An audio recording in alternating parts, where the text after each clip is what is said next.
Israel has intensified its attack on Gaza. Their forces have surrounded the city of Khan Yunis. More than 16,200 people have died. 80% of Gazans are said to have been displaced. Arab nations are finalizing a draft resolution for the United Nations Security Council calling for another ceasefire. But guess who Hamas has turned to for help? Pakistan.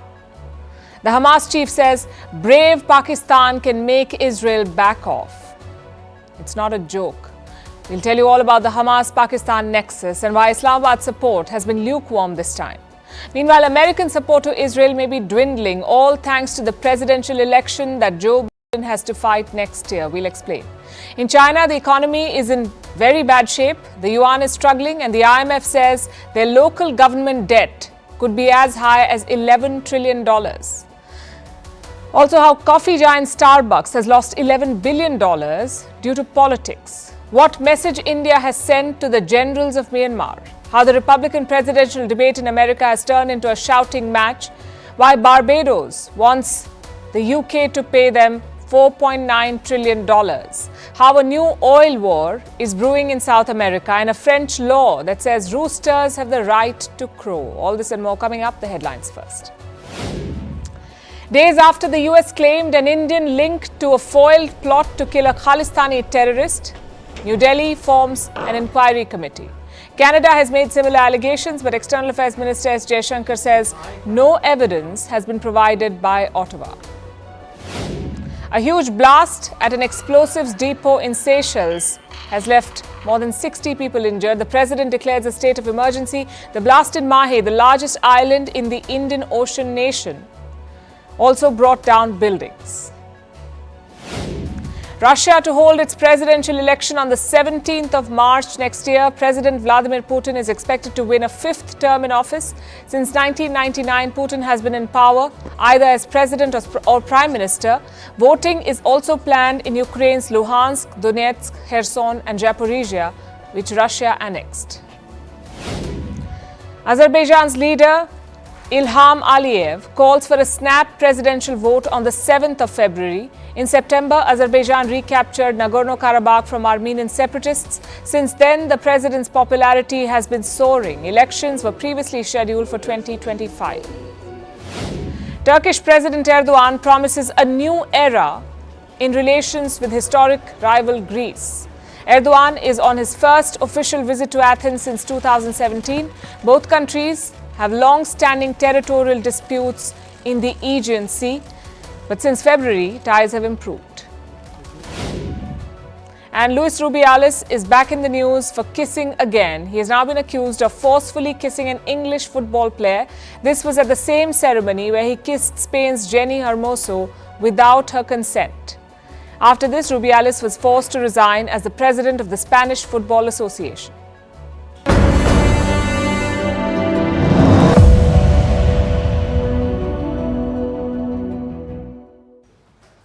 Hamas is getting desperate. How do we know? Because they're asking Pakistan for help. Pakistan of all countries, that's right. A senior Hamas leader addressed an online event in Pakistan. His name is Ismail Haniyeh. You may have seen his pictures. Haniyeh has been the face of Hamas since the October 7th attacks. Threats, warnings, appeals, all of it has come from this man. So what did he tell Pakistan? Let me quote. If Israel faced resistance from Pakistan, the perpetration of cruelty could cease. And he did not stop there. Haniyeh said Pakistan is a brave country, the land of mujahideen. I guess the question is why? Why does Hamas think Pakistan can bring a ceasefire? First, some basic facts. Islamabad does not recognize Israel. They have no diplomatic relations with Israel. In the past, Pakistan has been a staunch critic of Israel. They've sent aid to Palestine, maybe even trained Hamas fighters. Of course, neither side has confirmed this.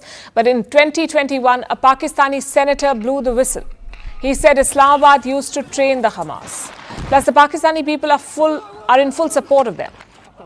Look at a poll conducted after the October 7th attack. 91% Pakistanis supported Hamas, only 2% had sympathy for Israel. We've also seen massive rallies in Pakistani cities. In Karachi, Islamabad, Lahore and Rawalpindi, thousands of people attended these rallies. They shouted anti-Israel slogans. There is also a boycott campaign. McDonald's was under fire for giving free meals to Israeli soldiers. So was Coca-Cola and Pepsi. Some Pakistanis were seen emptying soda bottles on the streets. Take a look at this.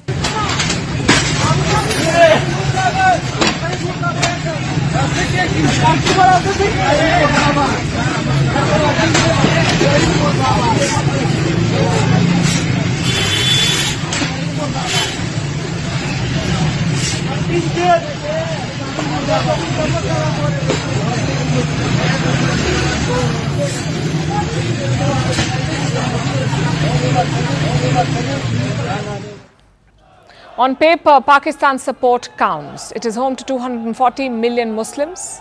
It's the only Islamic nuclear power. It also has a history of backing Hamas. So you would think Pakistan is already on board. Then why the appeal for help? Because Islamabad's position is changing. Let me take you back to October 7th, just hours after the Hamas attack. Look at this statement from Pakistan's caretaker Prime Minister. He says he's heartbroken by the violence. And remember, this is before Israel hit back. Now compare this to other Asian Muslim nations. Malaysia defended Hamas. Iran congratulated Hamas, but Pakistan was wary. They said civilians must be protected. Why do you think that is? Political convenience. Pakistan is going through a major economic crisis. They need bailouts from the International Monetary Fund. And who can help them with that? The US and the West. So Pakistan forgets its Palestinian activism.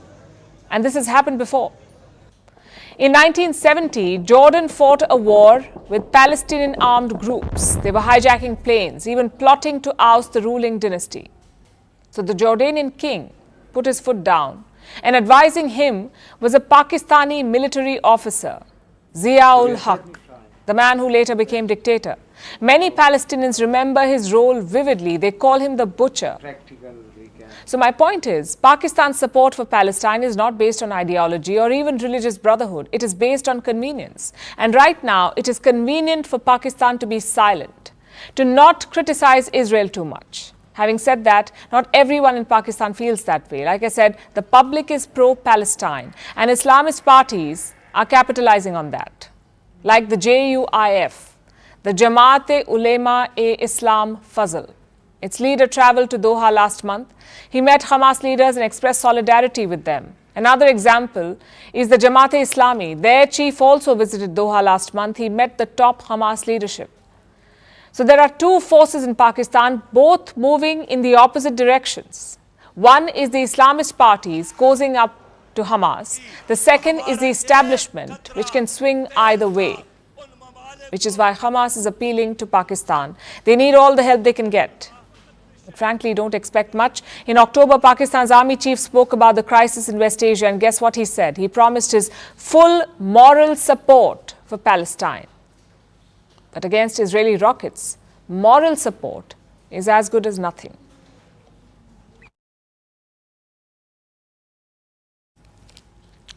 And speaking of support, America's support to Israel could be wavering. It's taken 62 days and 16,000 deaths. It looks like Joe Biden is softening his stand. Again, how do we know? Because of some new policies. The White House has announced a new travel ban on Israeli settlers. These are people living in the West Bank. If they engage in violence, the US will not give them visas. That's the new policy. And to be fair, it was coming. Settler violence has been on the rise since the Hamas attack. Daily attacks have doubled since October. So now the US is cracking down. Levels not seen since the Second Intifada. And in recent weeks, an alarming surge in violent acts has driven this unwelcome record even higher. Under this policy, the United States will pursue visa restrictions against individuals involved in or meaningfully contributing to the undermining of peace, security, or stability in the West Bank. It may not seem like very much, but this travel ban is a big political statement. It is the first red line drawn by the US. Until now, that was not the case. Biden had given Prime Minister Netanyahu a free hand. Airstrikes, ground offensive, hostage release, everything was done based on Netanyahu's wishes. Maybe not anymore. Biden's top officials have changed their tone.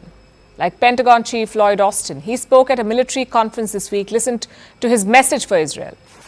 You see, in this kind of a fight, the center of gravity is the civilian population. And if you drive them into the arms of the enemy, you replace a tactical victory with a strategic defeat. So I have repeatedly made clear to Israel's leaders that protecting Palestinian civilians in Gaza is both a moral responsibility and a strategic imperative. Vice President Kamala Harris went one step ahead. She was at the COP28 summit this week. Like Austin, Harris also drew a red line for Israel. Listen in. International humanitarian law must be respected. Too many innocent Palestinians have been killed. Frankly, the scale of civilian suffering and the images and videos coming from Gaza are devastating. 5 principles guide our approach for post-conflict Gaza. No forcible displacement, no reoccupation, no siege or blockade, no reduction in territory, and no use of Gaza as a platform for terrorism. So to recap, don't target civilians, don't push Palestinians out of Gaza, don't occupy the Strip, and don't promote violence in the West Bank. Those are America's red lines. Will Israel agree to them? Netanyahu keeps saying that he will protect civilians, that he will only target Hamas. Yet, more than 16,000 civilians are dead, out of which more than 6,000 are children, and Israel is not done yet. They're now targeting southern Gaza. Tanks and soldiers have reached the city of Khan Yunis. Reports say there is house-to-house fighting. So chances are more civilians will die. Critics say America's policy change has taken too much time. Nonetheless, let's look at why it's happening now. One reason is obviously the scale of destruction. Gaza is almost unrecognizable. Around 1.8 million people have been forced to flee, which is 80% of their total population. You can't just keep ignoring that. So concern is one reason, but a bigger factor is politics. Biden is heading into an election next year, and his support for Israel seems to be backfiring. Let me show you what a poll found this week. 63% Democrats oppose Israel's campaign in Gaza. 63% oppose. Among younger adults, it's 67%. And among voters of color, it's 64%, which is a big headache for President Joe Biden. His voting base is mainly young and minority voters, but most of them do not like what Israel is doing. And it could cost him the White House. There are more than 3.5 million Muslims in the US. Around 2 million are Arab Americans. If they abandon Biden, he could lose next year. Some Muslim groups have already declared their position: no votes for Joe Biden. We are announcing that President Biden has lost the 2024 election. We are not powerless as American Muslims, we are powerful. We don't only have the money, but we have the actual votes. And we will use that vote to save this nation from itself. Tells you why Biden is worried. He won a lot of states by a very small margin the last time. Like Michigan, for example. Biden won Michigan by 150,000 votes in 2020. 150,000 votes. And how many Arab Americans does the state have? Around 280,000. It's the same in Arizona and Georgia. So Biden's changing tone is political. The question is, how does it affect Israel and Netanyahu? They don't need US military or their help to win this war. But beyond that, they do need Washington to replenish their arsenal, to repair ties with Arab states, and to shield them at the United Nations Security Council. So it's a tough one for Netanyahu. Only a complete destruction of Hamas can salvage his political career. But if Joe Biden puts his foot down, he may have to cease fire.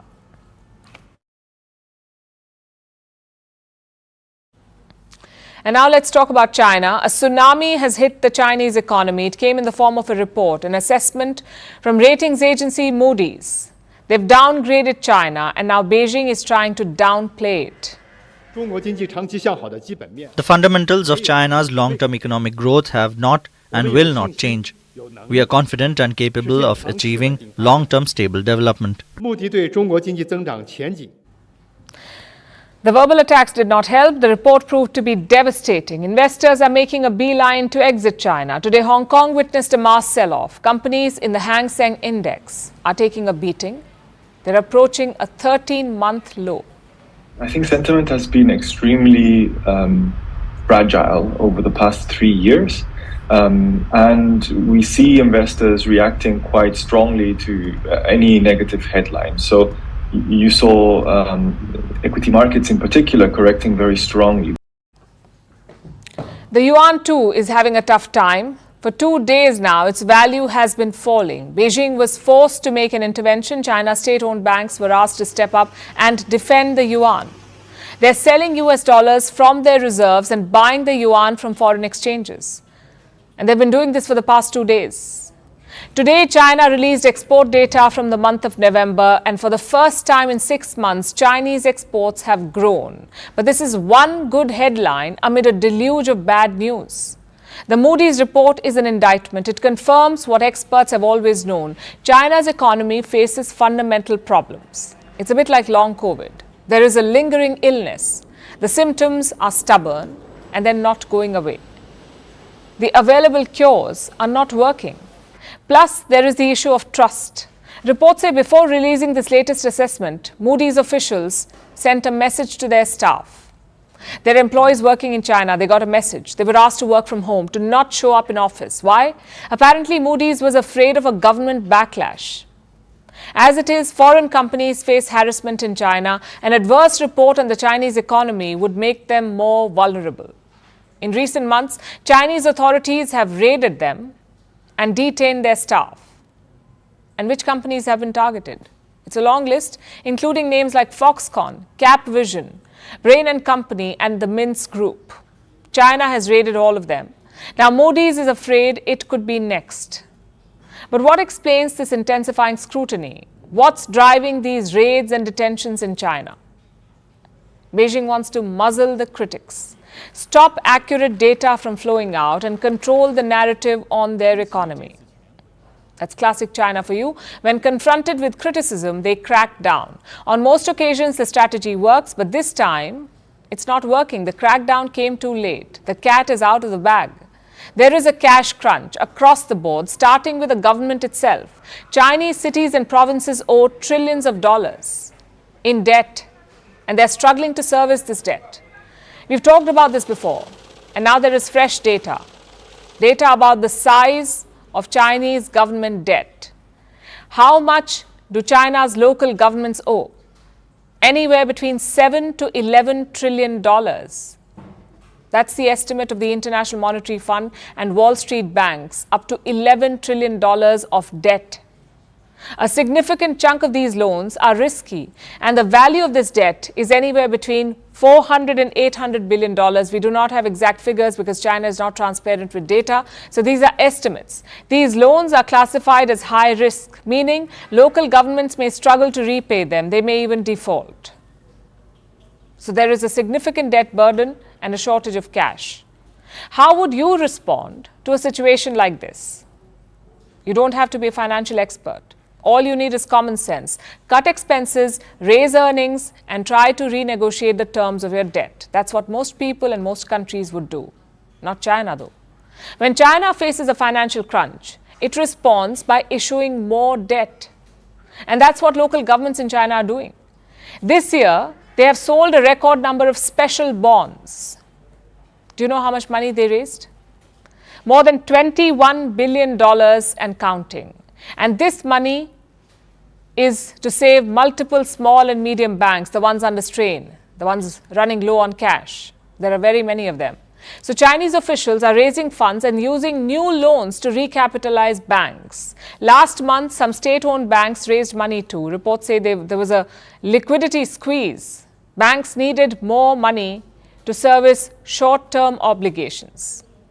So they decided to borrow. Now, what does all of this tell you? China's entire financial system is fragile, it is addicted to debt and surviving on a continuous cycle of borrowing. One default can trigger a storm, and the devastation will be felt way beyond China.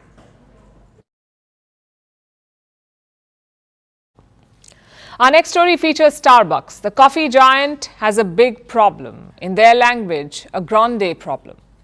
The company has lost around $11 billion. That's 10% of their value, just wiped off. How did it happen? Thanks to the Israel-Hamas war. Starbucks supported Israel. This led to a boycott. Then there were strikes. Starbucks union stood in solidarity with Palestine, and all of this has driven away customers. Looks like no one likes their coffee flavored with political tension. But what does it mean for Starbucks, the company? Can they survive this onslaught? Our next report explores. How do you like your coffee? Hot, cold, with a dash of cinnamon, or with a side of political tensions? Well, it depends on who you ask, but looks like politics and coffee don't go hand in hand. And Starbucks is learning it the hard way. The coffee giant has lost $11 billion in value. That's nearly 10% of the company's value erased. So what explains this? Were the holiday flavors not up to the mark? Or are customers tired of pumpkin spice? Sadly, it's none of that. Customers still love their overpriced lattes, but not with a political opinion. After the Israel-Hamas war broke out, Starbucks found itself in hot water. Like many companies, it expressed support for Israel. But that didn't go down well in West Asia. In November, Starbucks in Egypt reportedly laid off workers. It was forced to cut expenses. Why? Because there were just no customers. Then there are the Starbucks unions. It's called Starbucks Workers United. They reportedly posted solidarity with Palestine on X. The tweet was swiftly deleted, but it sparked calls for a boycott. Starbucks also distanced itself from the comments, but the damage was already done.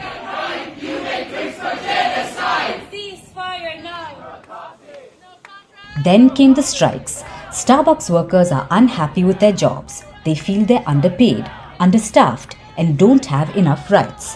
So they decided to strike, not in one store, but in 200 stores across America. The result? Slow sales during the holiday season. So basically, Starbucks puts these promotions on us that is like buy one, get one free drinks or double star days. And they put more and more work on the actual baristas and the workers without giving us any ability or control to turn off mobile orders, which puts such a stress on us. I mean, I was almost homeless last week. Even though I work at a store that supposedly pays better, they've been withholding card tip from us. So the amount of money you make is not enough to make rent. It's not enough to get groceries. All of this has contributed to Starbucks' woes. Stocks have declined for 12 consecutive market sessions. This is the longest ever recorded streak ever since the company went public in 1992. Currently, the stock is hovering at around $95, down from a yearly high of around $114. The coffee giant is still optimistic, but the losses don't paint a good picture. Who knew that a simple cup of coffee could be so politically charged? As Starbucks stirs up a bitter brew, it looks like the company's caffeinated dreams have hit a slump. Can they recover from this? Well, their CEO remains hopeful, but the numbers don't look so good. Looks like sipping a cup of Starbucks is no longer just a choice of beverage, it's a political statement.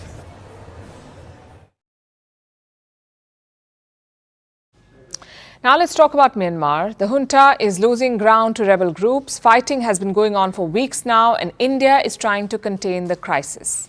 Yesterday, a delegation from Myanmar was in New Delhi. They met with Indian diplomats, and New Delhi had one message for them: return to democracy. The statement said, and I'm quoting, the Indian side reiterated its support to Myanmar for a transition towards a federal democracy. How should this be interpreted? Well, the wording is fairly straightforward. India wants democracy to return to Myanmar. But this statement is also a subtle acknowledgement. New Delhi appears to be recalibrating.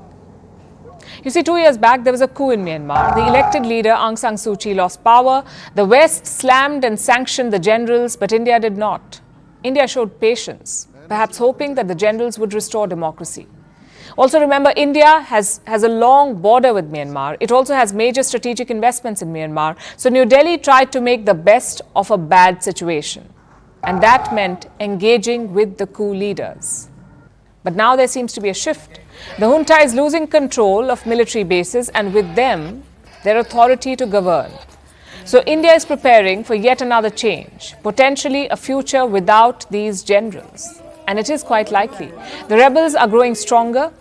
Let me give you a recent assessment. As of the 4th of December, the rebels control more than 200 military bases, plus large numbers of weapons. And beyond military assets, they also control multiple highways, roads and trade routes. This list includes a town called Chinchwiho. It is near China's Yunnan province, and it's an important trade checkpoint. Let me show you why. From April to September this year, Myanmar sent goods worth $1.8 billion to China. These goods were moved through the land borders, and more than 25% of them went through this one checkpoint, Chinchwiho. So the losses for the junta are wide-ranging. The impact of this offensive is being felt not just on the military, but also on Myanmar's economy. Plus, the generals face a revolt in their ranks. Soldiers are giving up arms, even joining the rebels. And this is a sign of impending disaster for any military regime. Manpower is critical. They need a strong fighting force.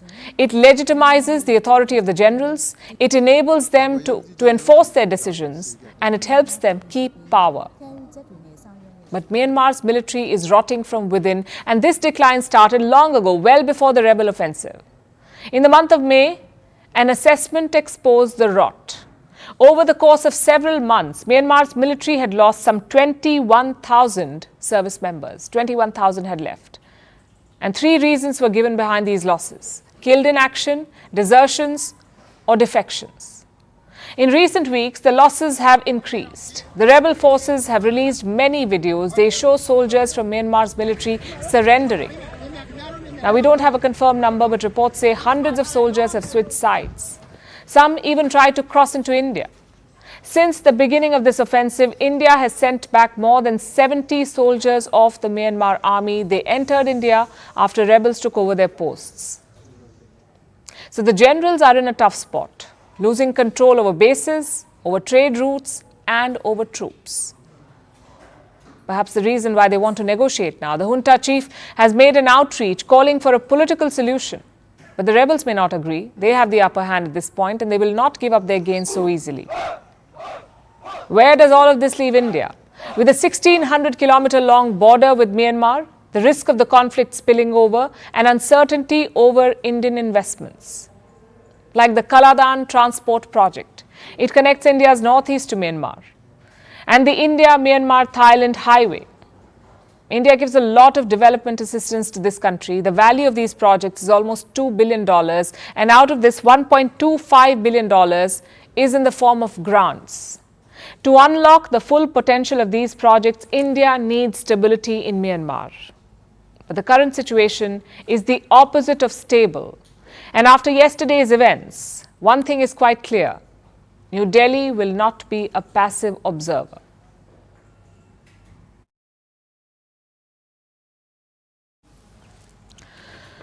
Obnoxious blowhard, Voldemort, fascist neocon, angry, bitter man. No, I'm not reading out hate comments from YouTube. This is what Republicans are calling each other.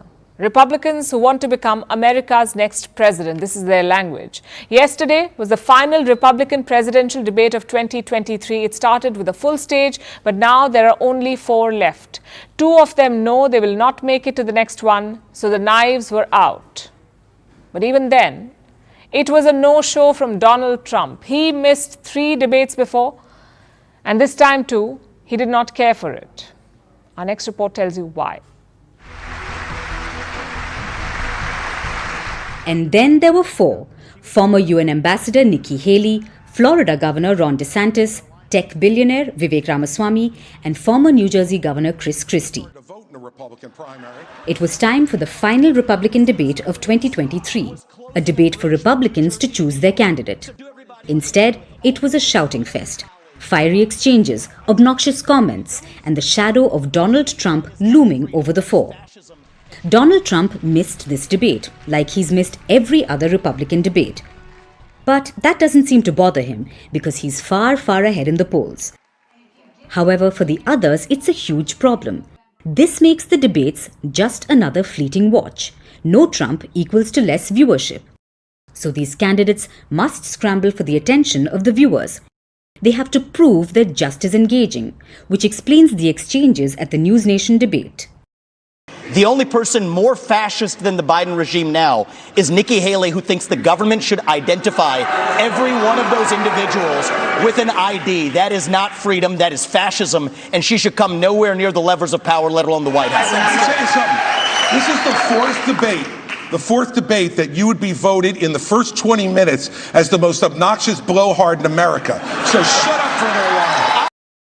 Like every debate, this one too had a target. It was Nikki Haley. The former UN ambassador is number 3 in polls, but she's seeing a surge, and the momentum has left others threatened. Nikki is corrupt. This is a woman who will send your kids to die so she can buy a bigger house. This is the problem. Using identity politics more effectively than Kamala Harris is a form of intellectual fraud. Governor Haley, would you like to respond? No. It's not worth my time to respond to him. Then there was Vivek Ramaswamy. After the first debate, he was the Republican favorite. He enjoyed a surge in donations, but is now down from the peak. So for him, this was the perfect time to whip out conspiracy theories. He called the 2020 elections rigged, endorsed a racist theory, doubted climate change, and called his fellow candidates fascist. Why am I the only person on the stage, at least, who can say that January 6th now does look like it was an inside job? Which brings us to the man who cried Trump, Chris Christie. He's nowhere in the polls, but he was the only one to mention Trump and the fact that he had missed 4 debates. This is an angry, bitter man who now wants to be back as president because he wants to exact retribution on anyone who has disagreed with him, anyone who has tried to hold him to account. The Iowa caucuses are just 40 days away.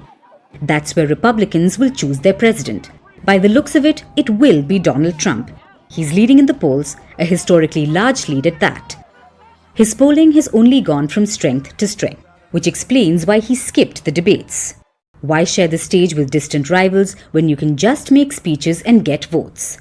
Plus, Trump has never been a fan of rules or the system. By skipping these debates, he's proved that once again. He's shown that he's bigger than the party. The Republicans may hold multiple debates, but they're nothing but a sideshow. We all know who will be the Republican candidate for 2024. Vantage continues after a short break.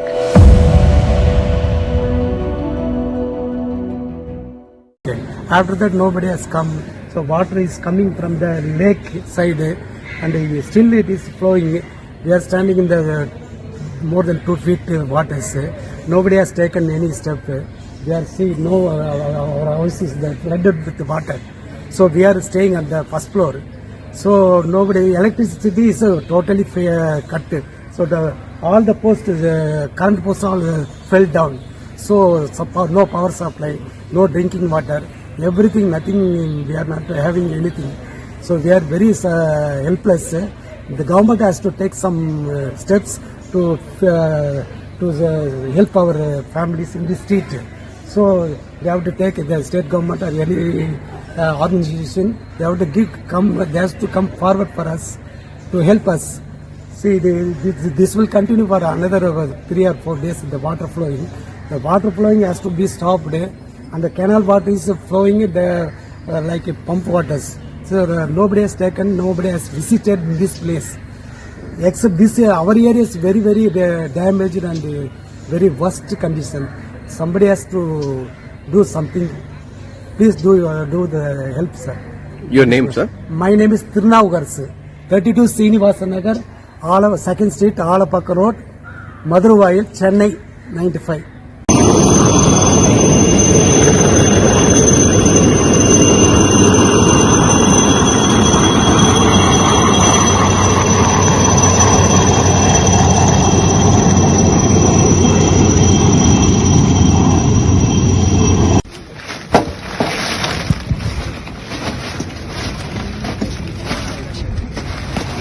हाँ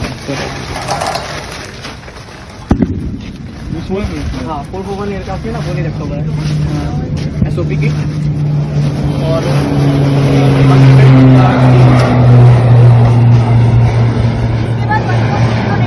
हाँ ठीक है चल रही है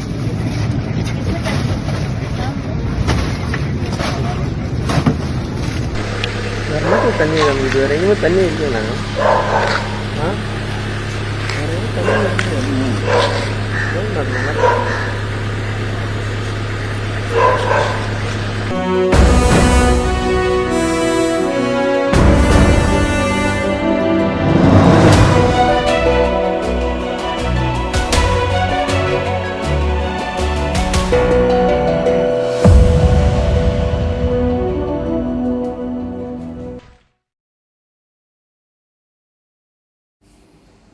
What do you do when you make a mistake?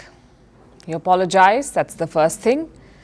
But what if that mistake killed millions of people, impoverished millions more, plundered entire continents and left generations with trauma? I don't think an apology cuts it then. And that's what former colonies are saying to European countries. A sorry is not enough. You need to pay up.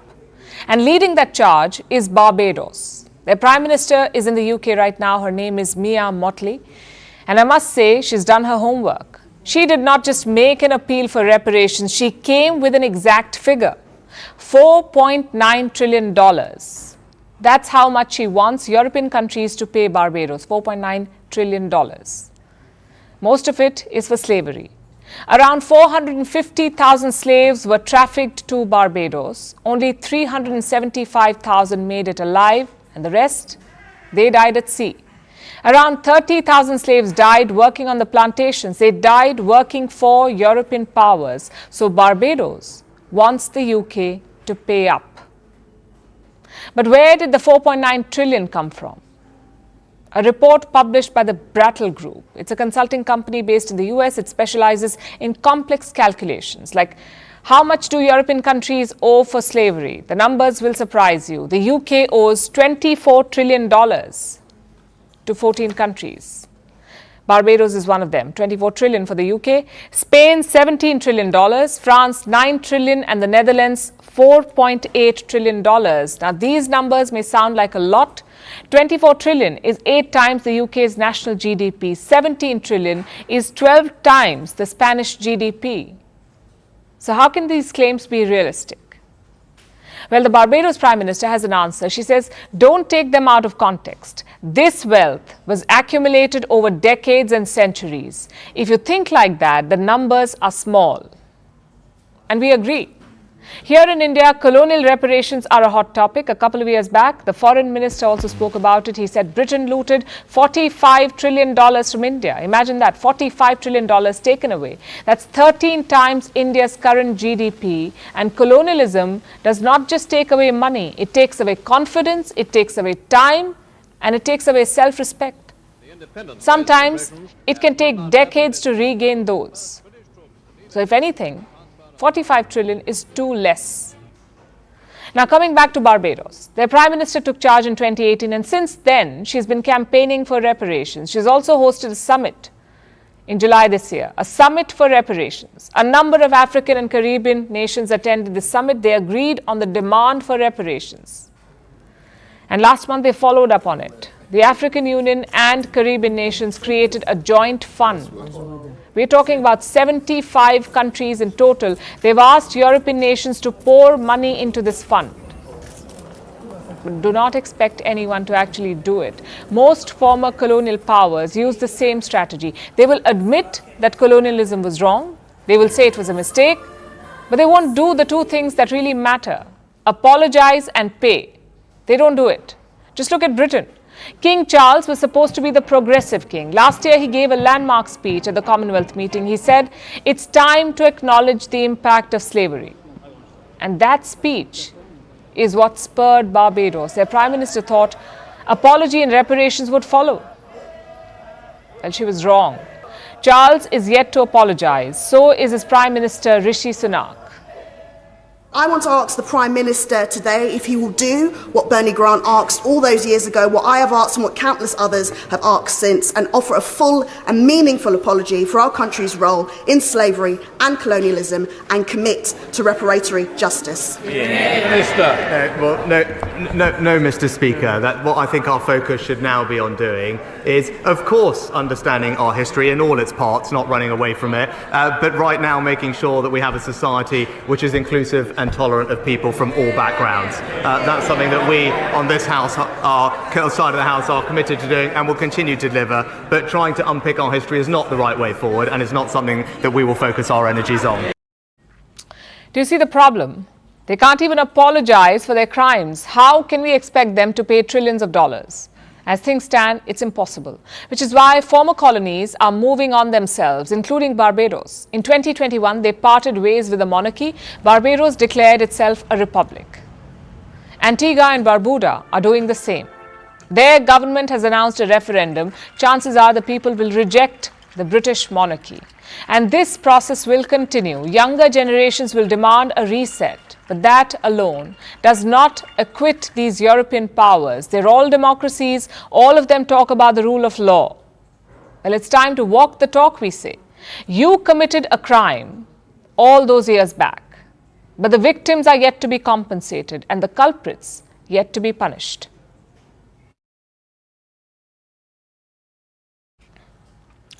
Now let's turn our attention to South America, where an oil war is bubbling between two hostile neighbors, Venezuela and Guyana.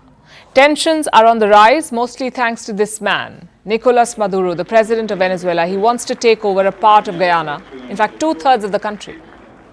I'll repeat that for you. Maduro wants control over 2/3 of his country's neighbor. And we get that it is Christmas season, but this is a very big ask. Obviously, Guyana does not agree. And now Brazil has deployed troops along the border, so things are heating up here. To understand this story, we must know a bit of their history. Let me show you a map. This is Essequibo, the territory in question. This is what Maduro wants. In size, it is larger than Greece. In substance, it is deeply important. For over a century, Essequibo has been part of Guyana, but Venezuela has long disputed this. They say Essequibo was stolen from them. Their border was drawn more than a century ago, and Essequibo was wrongly given to Guyana. Guess who drew this disputed border? Who else but the British? It's their unique gift to the world, contentious borders that lead to wars. So Venezuela has been upset for decades, and they've sought control of Essequibo. But in 2015, their effort became more urgent. That's when oil was discovered off the coast of Essequibo. So now this region is not just contentious, it is also oil-rich. And Venezuela wants it even more. And Guyana won't let go. Their wealth is mostly based on oil production and exports. Oil has made Guyana one of the fastest growing economies in the world. Do you know what their GDP growth was last year? 62%. 62% GDP growth in 1 year, the highest in the world. So Guyana is doing really well. Its neighbor, on the other hand, is struggling. That's Venezuela. Now, interestingly, Venezuela is also oil-rich. It is home to the world's largest oil reserves, in fact. But over time, oil production has seen a drastic decline there, thanks to American sanctions and mismanagement. Now, hyperinflation is rampant, and the country is in the middle of an economic crisis. It desperately needs a magic potion. And it's hoping that that potion is Guyana's oil. So last week in Venezuela held a referendum to claim rights over Essequibo. People were asked to vote, but they did not show up. The voter turnout was only 10%. And what was the verdict? 95% of them approved the referendum. They said Venezuela should take over this part of Guyana, 2/3 of Guyana. And Maduro is wasting no time. He has ordered the state oil company to look for oil in Essequibo. He's told energy companies there to leave within 3 months. He plans to pass a bill to make the area part of his country and to grant Venezuelan citizenship to the people there. All of this has unsettled Guyana. This is a direct threat to Guyana's territorial integrity, sovereignty, and political independence. Guyana views this as an imminent threat to its territorial integrity and will intensify precautionary measures to safeguard its territory. Guyana is on the edge. Its defense forces are on alert. It has asked the United Nations Security Council to intervene. Meanwhile, Brazil has deployed troops on its border with Guyana and Venezuela. And where there is a problem, there is America. The US has issued stern comments. We would urge Venezuela and Guyana to continue to seek a peaceful resolution of their dispute. This is not something that will be settled by a referendum. Reports say the US is backing Guyana. Secretary of State Antony Blinken has expressed support both verbally and militarily. America has announced air exercises with Guyana. Meanwhile, Venezuela is moving fast. So is this the making of another war? At this point, it seems unlikely. Venezuela is in no position to fight a war. Maduro's actions are still largely symbolic. Less about oil and more about politics. Under Maduro's rule, Venezuela has continued its steady descent into economic collapse and political chaos. They're also heading into a presidential election next year. So Maduro needs a distraction, and Esquibo is just that, a distraction. Only time will tell if playing troublemaker pays off for him.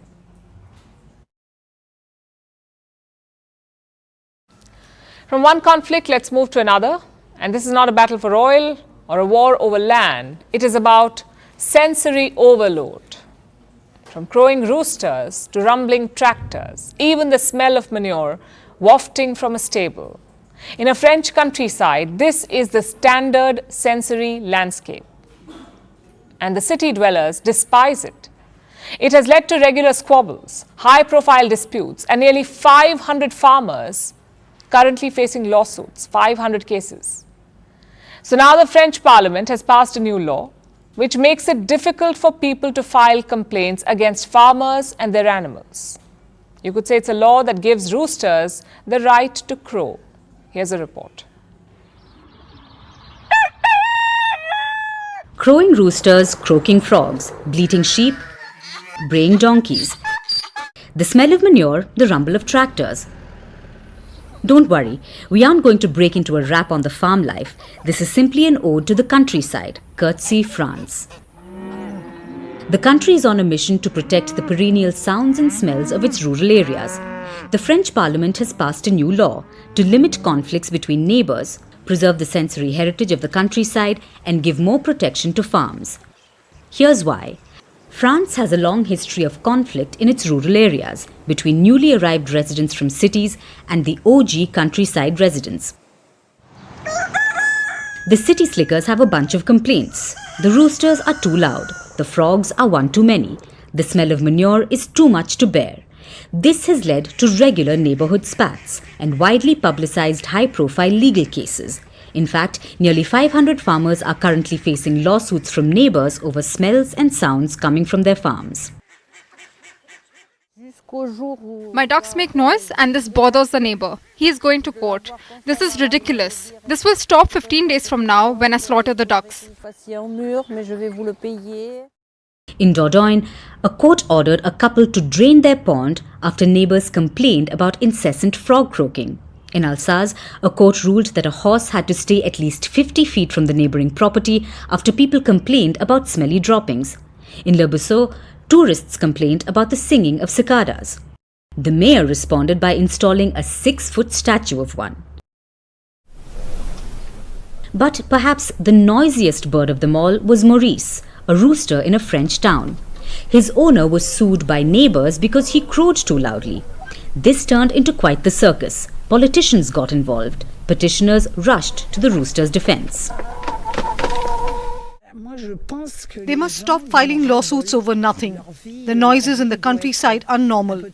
If you don't like such noises, then you shouldn't be staying here. Eventually, in 2019, the court ruled that the rooster was well within its rights to crow as much as it wants. But some animals weren't that lucky. In 2020, a French rooster was shot and beaten to death because a neighbor was tired of its crowing. Over 100,000 petitioners clamored for justice. The culprit was given a 5-month prison sentence, and a year later, France came up with its first law to protect its countryside. Smells, sounds and everything.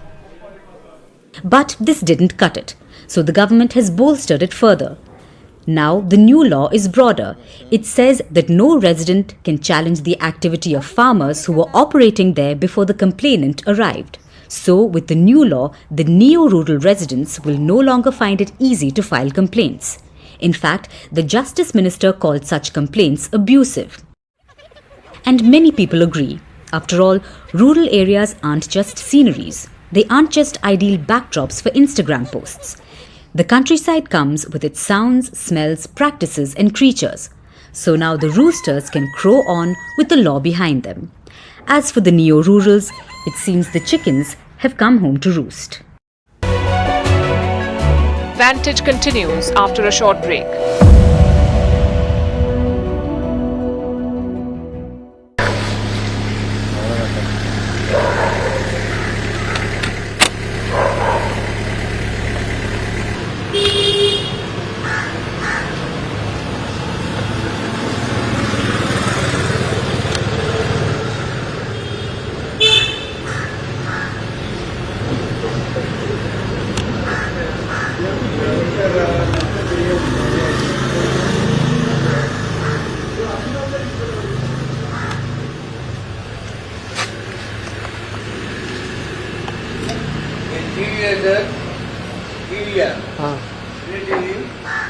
ये नहीं English national media ये नहीं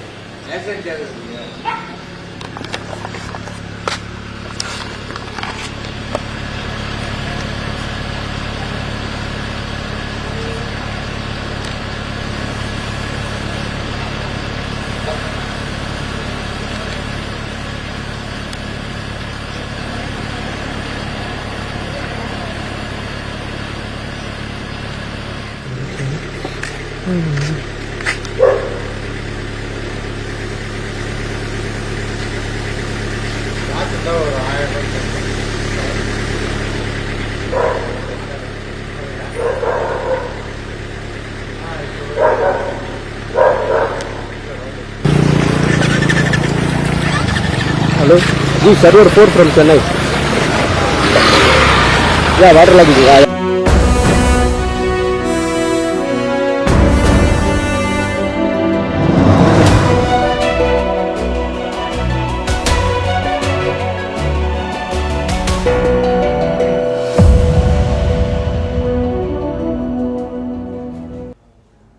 And now it's time for Vantage Shots, images that tell the story. If there is one thing you must not do on air, it is making any sort of gesture. And offensive ones are a particular no-no.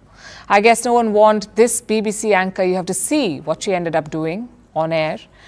In Australia, driving after dark just got interesting as glow-in-the-dark road markings illuminate the outback. And we've all heard about Santa Claus riding his sleigh. But in Guatemala, he took the helicopter to visit sick children. Finally, we're taking you back in history. On this day in 1941, Japanese bombers attacked the US base at Pearl Harbor. The Americans lost more than 2,400 service members. This surprise attack led to America joining the Second World War. We're leaving you on that note. Thank you for watching. We'll see you tomorrow. Radio's tuned in to a typical American program, obviously faked in a studio.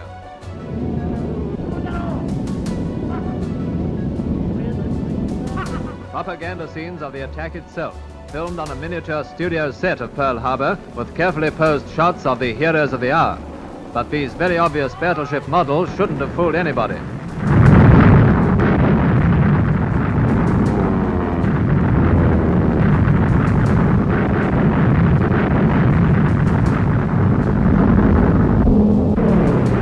Warlords of Japan boasted that they'd knocked out the American fleet, which was very nearly the truth, although they themselves didn't believe it. More battle pictures with dive bombers at work on oil tanks and road transport, but here's a puzzle. How could the aerial cameraman film this blast from the ground? Now he's up in the air again.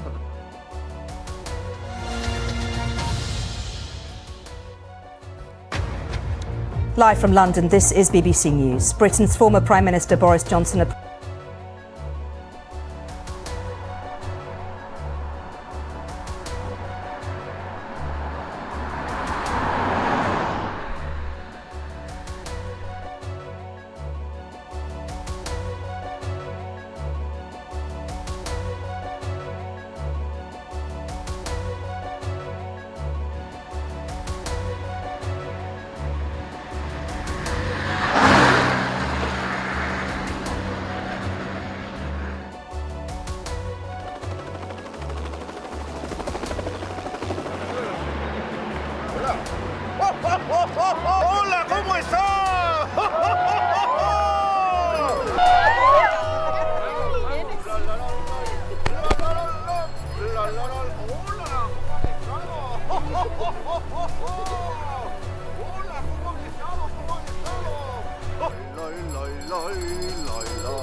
¿Qué calidad?